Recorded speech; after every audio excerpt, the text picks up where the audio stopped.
warahmatullahi wabarakatuh. Yang saya hormati Bapak Jasman SPD NPD sebagai fasilitator saya. Yang saya hormati pengajar Bapak Abdul Naim sebagai pengajar praktek saya. Pada kesempatan kali ini saya akan mempraktekkan coaching supervisi akademik bersama rekan saya Ibu Irma. Pada kali ini saya akan melakukan kegiatan perdana dari tahap supervisi akademik, yaitu tahap pra-observasi. Berikut ini kegiatan pra-observasi saya. Assalamualaikum Bu Irma. Waalaikumsalam warahmatullahi wabarakatuh. Oh, Ibu Irma tidak mengajar ya? Ya mungkin setelah istirahat baru Saya minta waktunya Bu ya. Hari ini Bu, seperti yang saya sudah sampaikan kemarin, bahwasanya saya akan mengadakan wawancara kepada Ibu tentang pra-observasi ya. Rencananya Bu, saya akan mengadakan supervisi akademik di kelas Ibu. Berarti saya akan mengadakan tahap pra-observasi ya Bu. Ya. Jadi di mana Bu, ini tahap supervisi akademik di sini Bu untuk membantu Ibu mengembangkan, meningkatkan kompetensi dalam kompetensi mengajar Ibu. Di mana juga pra-observasi yang saya lakukan ini Bu, bagaimana kesiapan Ibu Irma ketika saya mengobservasi Ibu untuk supervisi akademik di kelas ya. Untuk membantu ini Bu, bukan menggurui Ibu ya, jangan sampai Ibu berpendapat bahwa takut atau bagaimana, santai saja Bu, kita ngobrol saja ini gitu Bu. Ya, untuk persiapan supervisi akademik Ibu ya, mungkin kapan Bu Ibu bisa saya supervisi? Insya Allah besok Besok. yang pertama. Ya Bu, nanti besok ya yang pertama saya supervisi. Tapi kalau saya boleh tahu Bu, materi Ibu yang akan diajarkan besok apa? Kebetulan materi saya besok itu tentang perdagangan internasional. Tentang perdagangan internasional. Mungkin kira-kira apa tujuan pembelajaran Ibu ya pada untuk supervisi besok? Tujuan saya dalam materi saya besok itu adalah untuk supaya bagaimana peserta didik atau siswa saya mampu menganalisa atau mampu menjabarkan bagaimanakah manfaat atau fungsi daripada perdagangan internasional. Kalau begitu, karena sudah ada materinya Ibu juga sudah tahu apa tujuannya, maka kira-kira Bu, kalau saya boleh tahu, ada tidak kesiapan Ibu untuk melaksanakan supervisi besok? Kesiapan saya tentu saja saya setidaknya harusnya pasti saya menyiapkan media pembelajaran. Jadi mungkin besok saya akan memberikan video pembelajaran terkait dengan materi mata pelajaran saya, yaitu perdagangan internasional. Oh iya, Ibu sudah melakukan persiapan untuk supervisi akademik ya Bu besok ya. Dan alhamdulillah persiapannya Ibu itu ya, alhamdulillah ya Bu, sudah boleh siap ya, boleh dikatakan sudah siap untuk supervisi. Tapi dari segi materi Ibu mungkin ya Bu, kan Ibu Irma sudah menceritakan mulai dari materinya Ibu, mulai dari metodenya, mulai dari strateginya ya Bu ya. Nah itu saya rasa itu sudah kesiapan banget Bu, tapi ada kira-kira kompetensi yang harus dikembangkan pada saat ini. Ya baik, untuk ini saya di dalam pengembangannya yang saya mencapai itu pada pembelajaran diferensiasi saya, yaitu pada diferensiasi konten, kemudian proses serta produk. Kemudian saya juga akan mengembangkan pembelajaran sosial ekonomi pada kegiatan pendahuluan inti dan penutup, dan biasanya itu Bu yang saya ini perhatikan nanti pada saat kegiatan inti. Jadi di sini ketika saya melihat siswa-siswa saya sedikit tegang atau serius, maka disinilah saya mungkin akan menerapkan aplikasi stop pada saat kegiatan inti nanti. Nah disinilah saya akan melihat bagaimana perkembangan sosial emosionalnya siswa saya. Ya Bu ya, Jadi di sini Bu Irma akan melaksanakan strategi pembelajaran secara berdiferensiasi, di mana yang diambil itu adalah sebuah berdiferensiasi konten, proses dan produk ya. Di mana pengembangan yang akan Ibu yang akan ibu tingkatkan nanti itu hanya apa, yaitu kompetensi sosial emosional dengan dengan pengaplikasikan stok ya. ya Teknik stok ya Bu ya. Jadi ya alhamdulillah Bu ya, dari kesiapan ibu ini ya, saya sudah ingin melihat ibu atau saya sudah ingin melihat ibu dalam supervisi akademik. siap. Tapi kapan ibu bisa disupervisi? Insya Allah besok ibu pada jam Ya Bu ya, jadi salah Bu ya, nanti besok saya bisa supervisi akademik ibu dan kita bisa sharing. Tapi ingat ya Bu, ketika kita telah melakukan observasi, maka kita akan berbincang-bincang lagi kembali pada tahap pasca observasi. Ya, terima kasih banyak ya atas kesempatannya, dan mudah-mudahan insya Allah besok kita sehat walafiat ya. Demikianlah kegiatan coaching dalam supervisi akademik pada tahap pra observasi saya. Assalamualaikum warahmatullahi wabarakatuh.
Untuk yang pertama, supaya lebih kita bersemangat, kita lakukan speaking dulu ya, supaya tetap semangat selama pembelajaran. Kita speakingnya seperti biasa, itu tepuk pagi, siang, sore, dan malam. Pagi itu 10 pagi, siang 2 kali, tepuk sore tidak ada tepukan, tepuk malam itu 3 kali. Oke lah, kita baik lakukannya dulu. Begitu yang sama, kalau misalkan perdagangan misalnya antara daerah Sulawesi Selatan melakukan perdagangan dengan Sumatera Utara, tentu saja memakai satu jenis mata uang saja rupiah. Tetapi kalau perdagangan antar daerah negara atau internasional itu memakai mata uang yang berbeda-beda. Ya, itu sekali. Nah sekarang masih ada lagi yang bisa memberitahu kepada kita semua apa yang kita sudah pelajari pada pertemuan yang lalu. Masih ada kan yang mau memberikan pernyataan? Ya.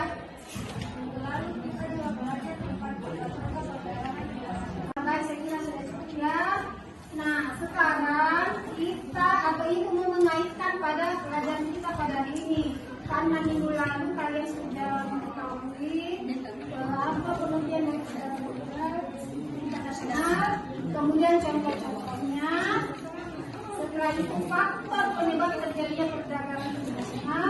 Nah, kali ini kita akan melanjutkan ulangi ya. Tujuan pembelajaran kita pada hari ini adalah kalian diminta untuk mampu menganalisa manfaat dari perdagangan internasional ya.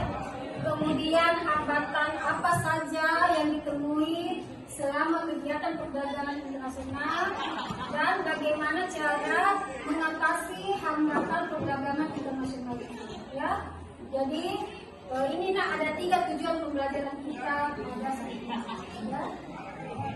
Baik, untuk di langkah awal di kegiatan ini kita ibu akan menayangkan video pembelajaran yang berhubungan dengan materi kita. Ibu minta kalian simak ya video pembelajaran kita pada kali ini.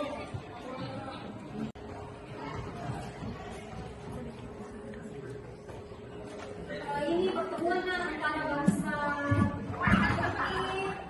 perwakilan dari Turki dan perwakilan dari Indonesia ya. Mereka membahas tentang bagaimana Indonesia bisa mengekspor kopi ke negara Turki.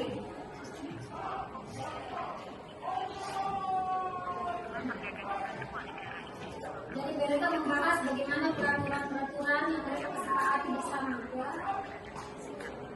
Ini ibu yang ini perwakilan dari Indonesia. Jadi mereka membicarakan apa saja yang dibutuhkan atau peraturan apa saja yang mereka perlukan untuk bisa tercapainya kegiatan ekspor kopi ke negara Turki.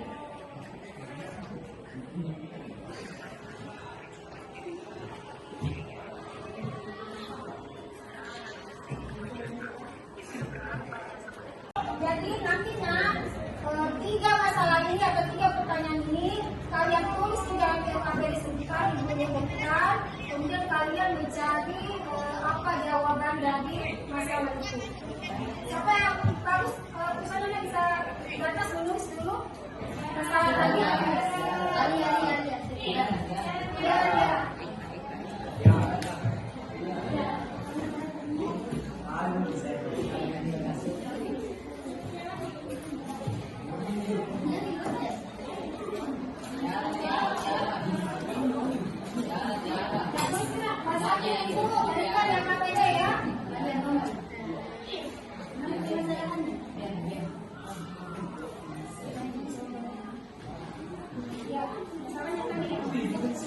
Masalah yang kalian tentukan tadi ya.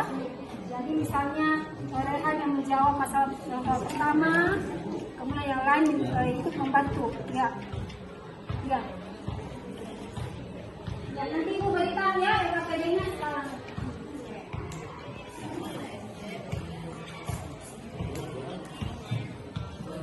Jadi masalah di atasnya dituangkan ke dalam LKPD.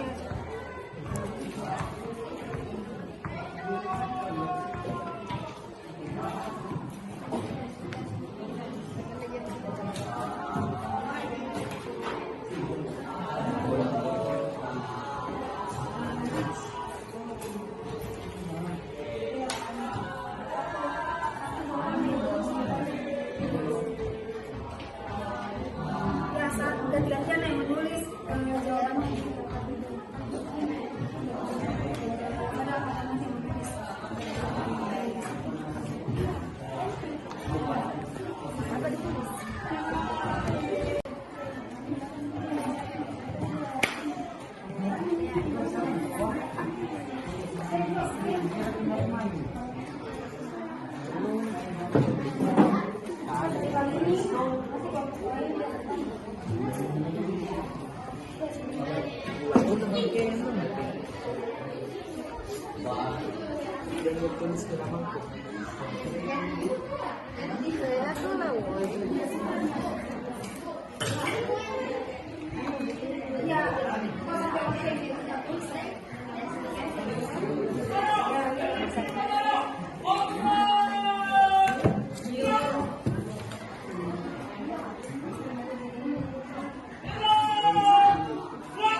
Sampai ditulis nih.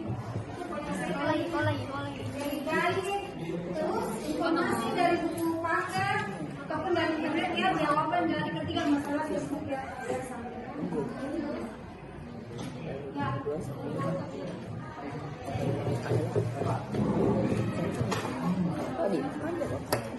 Stop. Sudah dia.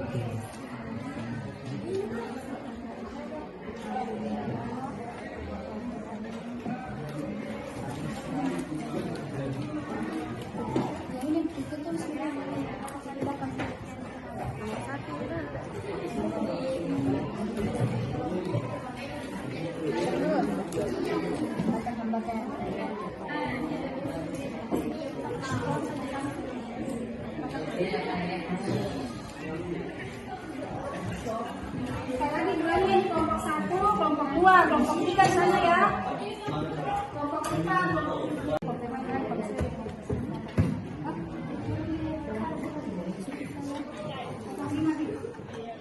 Kenapa gambar bunga-bunga?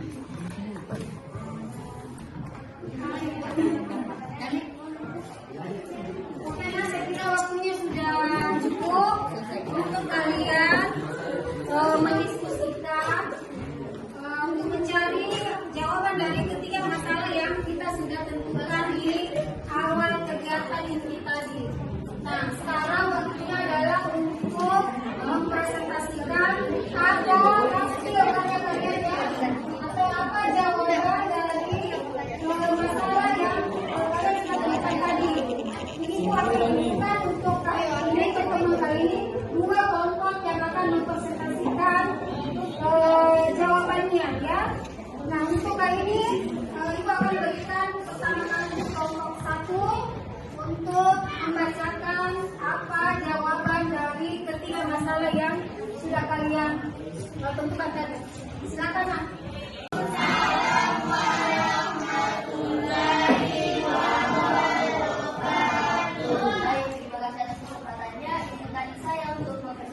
Hasil dari kerja kelompok Berapa kelompok 1? Ya.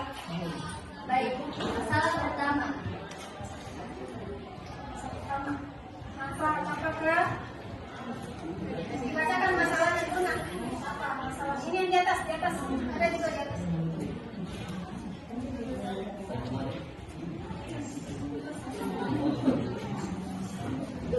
Yang pertama adalah manfaat apa saja yang dirasakan oleh negara Indonesia dan kami dalam kerjasama sama teknologi. Ya, apa jawabannya, Nak? menurut kami manfaat yang dirasakan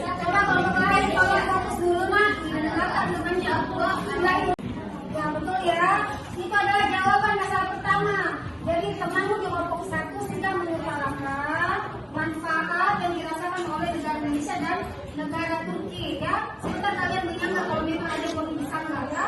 Baik, lanjutnya masalah nomor 2. Apakah ada hambatan yang terjadi selama proses kegiatan Indonesia mengekspor otomotif? Ya, apakah hambatannya Nak? Menurut kami, hambatan-hambatan yang akan terjadi dalam kegiatan perdagangan ini adalah: pertama, adanya perbedaan mata uang antara negara Indonesia dan Turki sehingga mengalami kesulitan dalam bertransaksi atau melakukan jual beli beras. Yang kedua, adanya kualitas barang yang diekspor Indonesia yang kurang baik atau kalah dengan kualitas barang yang dihasilkan oleh negara lain sehingga Turki akan membatalkan kegiatan perdagangan ini. Ya, hambatan selanjutnya. Yang ketiga, adanya penentuan Ada 4 ya hambatan yang dia bisa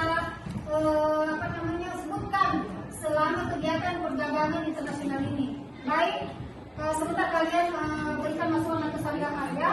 Selanjutnya Nak, yang masalah nomor 3. apakah ada solusi atau jalan keluar dari hambatan yang terjadi selama proses Indonesia mengekspor otomotif? Ya, apa ada solusi dari hambatan yang sudah kau utarakan? Menurut kami, cara untuk mengatasi hambatan-hambatan tersebut adalah: yang pertama, untuk mengatasi perbedaan mata uang antara Turki dan Indonesia adalah dengan menggunakan satu jenis mata uang yang berstandar internasional, misalnya dolar Amerika. Yang kedua, untuk mengatasi kualitas beras yang buruk di Indonesia adalah peningkatan kualitas kerja dalam negeri perlu ditingkatkan agar dapat menghasilkan beras yang memiliki kualitas mutu yang baik. Dengan demikian, beras Indonesia tersebut akan bersaing di pasar internasional dan negara Turki. Jadi tentu saja dengan meningkatnya pemesanan dari negara lain terhadap negara kita, nah kita produsen di dalam negeri tentu saja akan berusaha ya memaksimalkan hasil dari ekspor kita dengan memperluas tenaga atau memperluas kesempatan kerja. Kalau kesempatan kerja diperluas, tentu saja akan mengurangi pengangguran. Ya, betul sekali ya. Bagaimana kelompok 2? Sudah puas kan? Jawaban kelompok 1. Sekarang kelompok lain. Masih ada mau bertanya Nak? Kepada kelompok 1. Ya, kelompok 2 silakan. Supaya negara Turki akan melakukan penurunan terhadap biaya tarif impor yang telah diputuskan. Yang terakhir, cara mengatasi negara Turki yang membatasi jumlah impor kopi dari Indonesia adalah kita akan tetap Sama keberagaman tentu saja dengan sendirinya hubungan persahabatan juga pasti akan terus berlanjut ya. Ya, bagaimana kelompok 5? Apakah sudah puas? Ya, sekarang dapat memperoleh pendidikan pada perguruan tinggi berkualitas tinggi yang berada di luar negeri. Dan yang terakhir, adanya buku atau bacaan yang berasal dari luar negeri dapat memberikan pengetahuan yang lebih luas serta pengalaman baru yang sebelumnya belum pernah ditemui atau terjadi di negara asal. Ya, terima kasih. bagaimana Nak, kelompok 4? Apakah puas? Walaupun ada perubahan, bahkan tetapi ada pula berbagai macam hambatan yang akan dialami oleh negara-negara yang melakukan perdagangan internasional, seperti adanya perbedaan mata uang. Ya, betul sekali. Jadi, temanku sudah mengatakan bahwa akan ada manfaat dari perdagangan internasional. Tetapi ada juga hambatan-hambatan yang akan dihadapi oleh bangsa-bangsa atau negara-negara yang melakukan perdagangan internasional itu, seperti adanya perbedaan mata uang. Ya, ada lagi yang bisa menceritakan atau menyebutkan satu kesimpulan lagi? Siapa yang bisa Nak? Saya Bu, Ya, kelompok 1 lagi. Ya, kesimpulan yang bisa saya utarakan Negara Turki akan terus mengimpor beras, mengimpor kopi dan beras. ya betul sekali. Tepuk tangan untuk Bapak. Sekarang waktunya untuk memberikan tambahan masukan kepada kedua. Untuk kali ini Ibu batasi dulu saja pertanyaannya karena mengingat waktu Nak yang sudah berjalan terlalu lama. Nah, siapa dari kelompok mana yang mau bertanya kepada kelompok 2? Ya, kelompok 1. Baik, terima kasih atas kesempatan yang diberikan. Mengatasi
betul sekali ya. Masalah yang kedua, Yang kedua adalah apakah ada hambatan yang terjadi selama proses kegiatan Indonesia mengekspor kopi ke Turki? ya. Terima kasih. Ada lagi ada kelompok lain yang memberikan pertanyaan satu lagi ya. Ibu ini ya kelompok 3. Silakan. Baiklah, saya mewakili kelompok 3 ingin bertanya. Menampung jawaban Anda tadi mengenai hambatan perdagangan internasional adalah itu adanya perbedaan mata uang. Apakah solusi atau jalan keluar untuk permasalahan ini? Ya, apa solusi dari perbedaan mata uang ini? Apa solusinya? Terima kasih pertanyaan dari kelompok 3, kami akan menjawab. Ya. Menurut pendapat kelompok kami dan ini juga sudah kami utarakan dalam presentasi tadi bahwa untuk mengatasi perbedaan mata uang antara Waktu kita ya yang terbatas. Nah sekarang setelah kalian melakukan diskusi dari 3 masalah yang kalian harus cari jawabannya, marilah sekarang kita bersama-sama membuat satu kesimpulan dari hasil diskusi kita kali ini. Nah, sekarang siapa yang bisa mengungkapkan satu kesimpulan dari diskusi kita kali ini? Nah, siapa yang bisa? Ya, kelompok 5 bisa mengungkapkan kesimpulannya berdirinya sendiri. Ya, kesimpulannya mana? Tolong berdiri. Ya.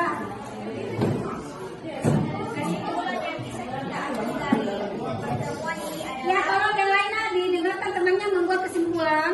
Kesimpulan yang bisa kita ambil pada pertemuan ini adalah Ya. dengan adanya perdagangan internasional, setiap negara akan merasakan banyak manfaat. Salah satunya adalah Ya, kelompok 2. Coba yang lain dengarkan, Nak. Ya. Kesimpulan saya adalah walaupun ada manfaat, akan tetapi terdapat pula berbagai macam hambatan yang akan dialami oleh negara-negara yang melakukan perdagangan internasional, seperti adanya perbedaan mata uang. Ya, betul sekali. Jadi, temanku sudah mengatakan bahwa akan ada manfaat dari perdagangan internasional. Tetapi ada juga hambatan-hambatan yang akan dihadapi oleh bangsa-bangsa atau negara-negara yang melakukan perdagangan internasional itu, seperti adanya perbedaan mata uang. Ya, ada lagi yang bisa menceritakan atau menyebut?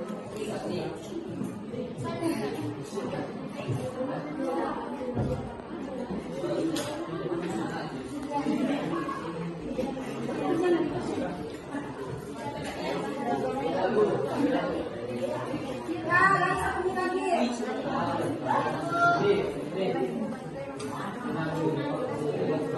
Bagaimana sudah?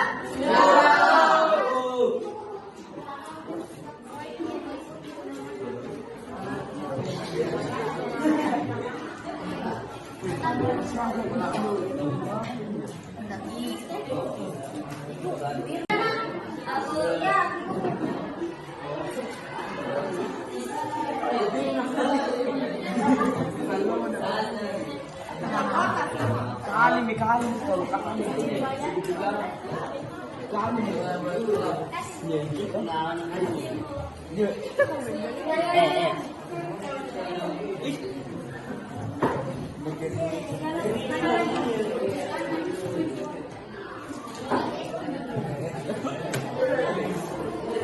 Sudah semua ya?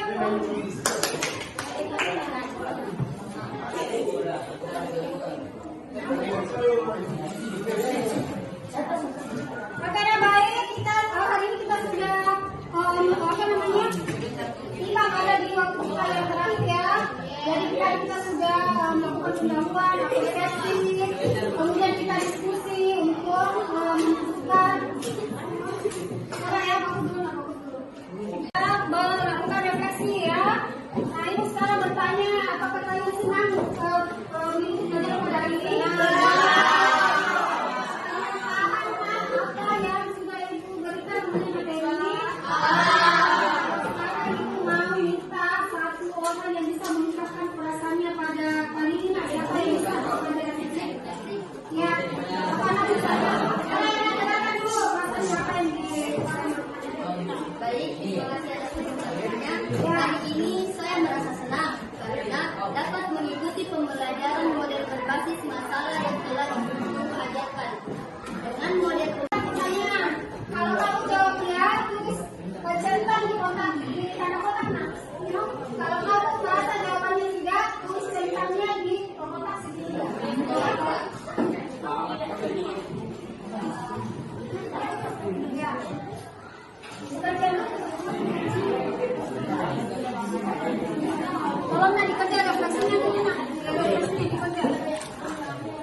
kalinya kan kalinya.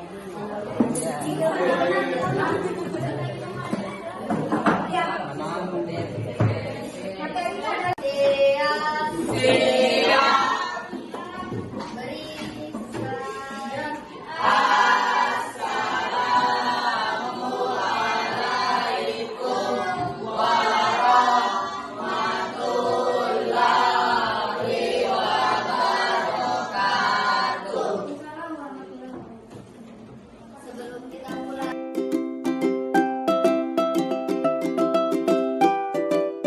Assalamualaikum warahmatullahi wabarakatuh.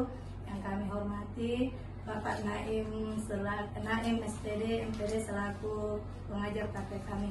Pada kesempatan kali ini kami akan mengadakan praktek coaching pada pasca observasi. Berikut ini percakapan coaching yang kami akan laksanakan. Waalaikumsalam. Ya, Bu Irma ngajar hari ini. Tadi sudah jam pertama.